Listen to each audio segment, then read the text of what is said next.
Ayan, nag-ground yung ano namin, yung light namin. So wala kaming ilaw sa trabaho namin ngayon. Ito yung buong factory namin. Walang ilaw. Ayan siya. Yung kasama namin, ayan yung ilaw niya.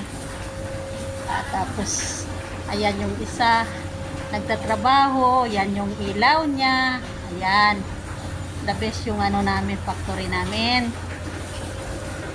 Tapos yung isa naman. Yung isa naman, ayan, nagkarton siya, pa isa-isa. Kasi wala kaming light. Ang sabi ng chef namin, gagawa daw kami.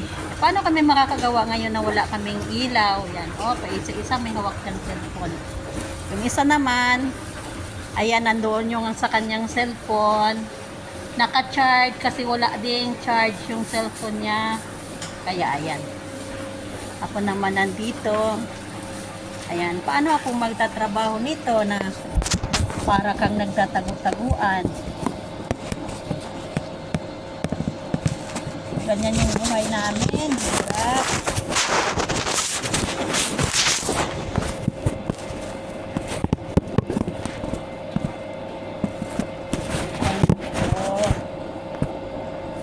So, ayan, ganyan magtrabaho yung isang cellphone. Hindi siya masyadong makita. Para kaming mga ano, mga aswang.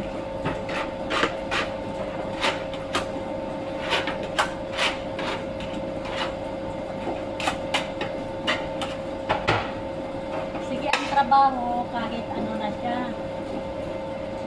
Kahit walang ilaw.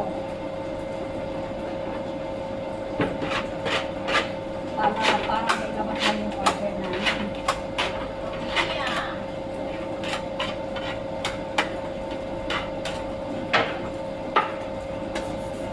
Grabe, Hanibs.